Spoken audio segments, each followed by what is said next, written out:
ಪಹಲ್ಗಾಮ್ ಉಗ್ರರ ದಾಳಿಗೆ ಭಾರತ ಪ್ರತಿಕಾರವನ್ನ ತೀರಿಸಿಕೊಂಡಿದೆ.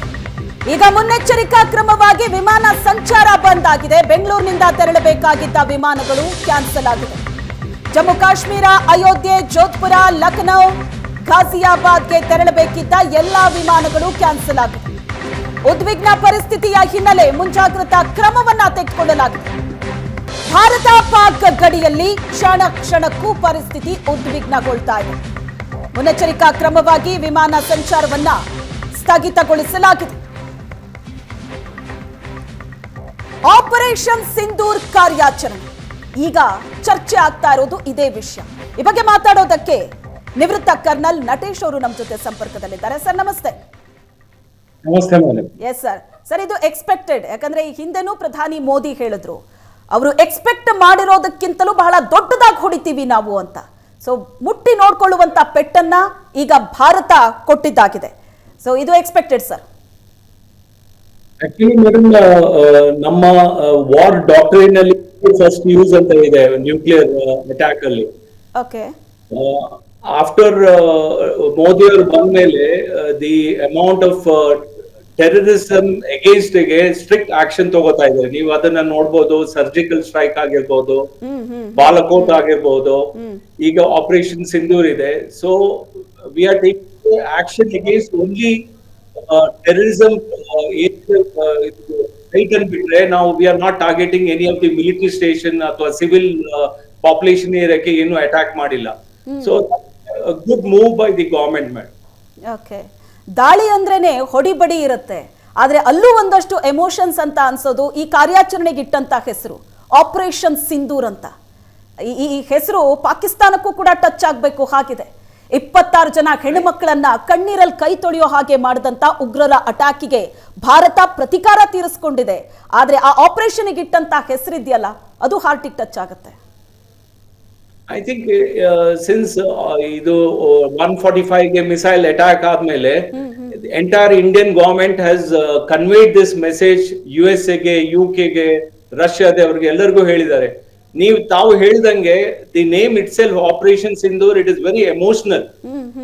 ಯಾವುದೇ ಕಂಟ್ರಿಗೆ ಇರ್ಬೋದು, ದಿ ಆಪರೇಷನ್ ಇದೆ ಹೆಸರೇ ಇದೆಯಲ್ಲ, that is becomes a very sentimental to entire community.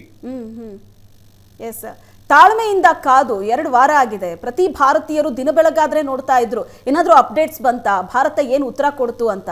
ಆದ್ರೆ ಇವತ್ತು ಬೆಳಗಿನ ಜಾವವೇ, ಅಂದ್ರೆ ಮಧ್ಯರಾತ್ರಿ 1:30 ನಂತರ ಬೆಳಗಿನ ಜಾವ ಭಾರತೀಯರು ಕಣ್ಣು ಬಿಡೋದಕ್ಕೂ ಮುಂಚೆ ಬಂದಂತ ಈ ಸುದ್ದಿ ಎಲ್ಲರನ್ನ ಒಂದು ಕ್ಷಣ ಥ್ರಿಲ್ ಮಾಡಿರುತ್ತೆ.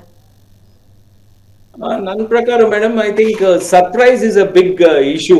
ಈಗ ನೀವು ನೋಡಿರ್ಬೋದು ಲಾಸ್ಟ್ ಸೋ ಮೆನಿ ಇಯರ್ಸ್ ಅಲ್ಲಿ ಯಾವಾಗ ಅವರು ನಮ್ಗೆ ಅಟ್ಯಾಕ್ ಮಾಡಿದ್ದಾರೆ, ಆ ಟೈಮ್ ಅಲ್ಲಿ ಒಂದ್ಸತಿ ಸರ್ಜಿಕಲ್ ಸ್ಟ್ರೈಕ್ ಮಾಡಿದೀವಿ, ಒಂದ್ಸತಿ ಏರ್ ಫೋರ್ಸ್ ನ ಬಾಲ್ಕೋಟ್ ಅಲ್ಲಿ ಯೂಸ್ ಮಾಡಿದೀವಿ, ಈ ಸತಿ ಸೇಫ್ ಮಿಸೈಲ್ ನ ಯೂಸ್ ಮಾಡಿದೀವಿ. I think it is A great combination of all 3 forces, air force, navy, army ಅವರು ರೈಟ್ ಟೈಮಿಗೆ ರೈಟ್ ವೆಪನ್ ಅನ್ನ ಯೂಸ್ ಮಾಡಿದ್ದಾರೆ. ಓಕೆ. ಈಗ ಇಷ್ಟು ದಿನ ನಾವು ಕಾಯ್ತಾ ಇದ್ದದ್ದು ಭಾರತದ ಪ್ರತಿಕ್ರಿಯೆ ಏನಾಗುತ್ತೆ ಪಾಕಿಸ್ತಾನಕ್ಕೆ ಅಂತ. ಈಗ ಆಪರೇಷನ್ ಸಿಂಧೂರ್ ಮುಗ್ದಿದೆ. ಕೆಲವೊಂದಷ್ಟು ನಾಯಕರು ಕೂಡ ಹೇಳ್ತಾ ಇದ್ರು, ಇದು ಜಸ್ಟ್ ಟ್ರೈಲರ್, ಇದು ಪೂರ್ತಿ ಪಿಕ್ಚರ್ ತೋರಿಸೋದು ಬಾಕಿ ಇದೆ ಪಾಕಿಸ್ತಾನಕ್ಕೆ ಅಂತ. ಸೊ ಮುಂದೆ ಮತ್ತೂ ದೊಡ್ಡ ಪಾಠವನ್ನ ಕಲಿಸೋದಕ್ಕೆ ಭಾರತ ಹೊರಟಂತೆ ಕಾಣಿಸ್ತಿದ್ಯಾ? ನನ್ನ ಪ್ರಕಾರ madam, it is a phase 1. ಈಗ ವಿ ವಿಲ್ ಸಿ ಅವ್ರದ್ದು ರಿಯಾಕ್ಷನ್ ಏನಿದೆ. Right, you never know. Government will think in a different manner. Armed forces will think ಅವರು ಬೇರೆ ತರನೇ ಯೋಚಿಸ್ತಾರೆ. So you never know. In a few days moment ನಮ್ಗೆ ಗೊತ್ತಾಗುತ್ತೆ what next action government ತಗೊಳುತ್ತೆ, armed forces ತಗೊಳುತ್ತೆ. Okay. ಇಂಡಿಯಾದಲ್ಲಿ ಏನಾಗ್ತಾ ಇದೆ, ಏನೇನು ಡೆವಲಪ್ಮೆಂಟ್ಗಳಾಗ್ತಾ ಇದೆ, ಪ್ರತಿ ರಾಜ್ಯದಲ್ಲೂ ಯಾವ ರೀತಿ ಟಾಕ್ ಇದೆ, ಇದೆಲ್ಲದರ ಬಗ್ಗೆ ಪಾಕಿಸ್ತಾನಕ್ಕೂ ಕೂಡ ಒಂದು ಗಮನ ಇತ್ತು ಅಂತಾನೆ ಅನ್ಸುತ್ತೆ. ಯಾಕಂದ್ರೆ ಇಲ್ಲಿ ಸಿದ್ದರಾಮಯ್ಯನವರು ಒಂದು ಸ್ಟೇಟ್ಮೆಂಟ್ ಕೊಟ್ಟರು, ಯುದ್ಧ ಬೇಡ ಅನ್ನೋದ್ರ ಬಗ್ಗೆ, ಅದು ಪಾಕಿಸ್ತಾನದ ಮೀಡಿಯಾದಲ್ಲೂ ಕೂಡ ಸೌಂಡ್ ಮಾಡ್ತು. ಸೊ ಇಲ್ಲಿನ ಡೆವಲಪ್ಮೆಂಟ್ಗಳ ಮೇಲೆ ಕಣ್ಣಿಟ್ಟಂತಹ ಪಾಕಿಸ್ತಾನಕ್ಕೆ ಈಗ ನಿನ್ನೆ ತನಕನೂ ಮಾಕ್ ಡ್ರಿಲ್ ಬಗ್ಗೆ ಬಹಳ ಚರ್ಚೆ ಆಯಿತು. ಸೊ ಒಂದ್ ಕಡೆ ಇದೆಲ್ಲೋ ಗಮನ ಟರ್ನ್ ಆಗೋ ಹಾಗೆ ಮಾಡ್ತಾ development. I think madam, mock drill ಬಹಳ ಇಂಪಾರ್ಟೆಂಟ್. ಐ ಥಿಂಕ್ 1971 ವಾರ್ ಆದ್ಮೇಲೆ ಫುಲ್ ಫ್ಲೆಜ್ ಆಗುವಂತ ಸನ್ನಿವೇಶ ಬರ್ಬೋದು ಅಂತ ಗವರ್ಮೆಂಟ್ ಅವರು ಮಾಕ್ ಡ್ರಿಲ್ ಅನ್ನ ಪ್ರಾಕ್ಟೀಸ್ ಮಾಡಿದ್ದಾರೆ. ಬೇಸಿಕಲಿ ಈಗ ನೋಡಿ, ಎಂಟೈರ್ ಪುಂಚ್, ರಜೋರಿ ಸೆಕ್ಟರ್, ಶ್ರೀನಗರ್ ಏರಿಯಾದಲ್ಲಿ ಆರ್ಟಿಲರಿ ಶೆಲ್ಗಳು ಫೈರ್ ಶುರು ಆಗಿದೆ. ಸೊ ಅಲ್ಲಿದು ಸಿವಿಲಿಯನ್ ಜನ ಅಲ್ಲಿ ಇರೋರೆಲ್ಲ ಕ್ಯಾಶುಯಾಲಿಟಿ ಆಗ್ತಾ ಇದೆ. So without carrying out a mock drill, practice ಇಲ್ಲದೆ ಎನಿಥಿಂಗ್ ಕ್ಯಾನ್ ಹ್ಯಾಪನ್. ಟುಮಾರೋ ನಾಳೆ ಏರ್ ಸ್ಟ್ರೈಕ್ ಆಗ್ಬೋದು, ಅವರು ಮಿಸೈಲ್ ಅನ್ನ ಫೈರ್ ಮಾಡ್ಬೋದು.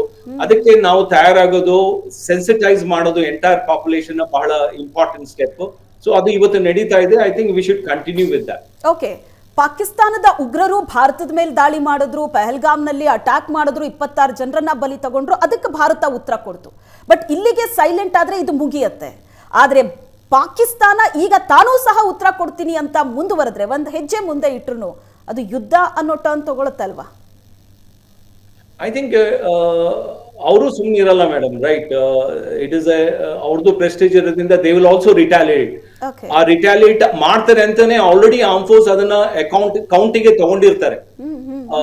Weather it may be air strike or ground strike ಅಥವಾ ನೇವಿ ಇರಬಹುದು. ಸೊ ಇದೆಲ್ಲ ಮೂರಕ್ಕೂ ಪ್ರಿಪೇರ್ ಆಗಿದೆ. ಯಾಕಂದ್ರೆ ನೀವು ನೋಡಿರ್ಬೋದು ಲಾಸ್ಟ್ 2 days ಅಲ್ಲಿ ಪ್ರಧಾನಿ ಮೋದಿ ಅವರು air force, navy, army chief meet ಆಗಿ ಅವರಿಂದ ಒಪಿನಿಯನ್ ತಗೊಂಡು ಈ ಆಕ್ಷನ್ ತಗೊಂಡಿದ್ದಾರೆ. I think we are all well prepared for of the retaliation by the Pakistan. But ಒಂದ್ ವೇಳೆ ಪಾಕಿಸ್ತಾನ ಈಗ ಭಾರತಕ್ಕೆ ಉತ್ತರ ಕೊಡೋದಕ್ಕೆ ಹೋದ್ರೆ ಜಗತ್ತಿನ ಮುಂದೆ ಏನು ಉತ್ತರ ಕೊಡುತ್ತೆ ಅಂತ? ಯಾಕಂದ್ರೆ ಭಾರತದಾದ್ಯಂತ, ಜಗತ್ತಿನಾದ್ಯಂತ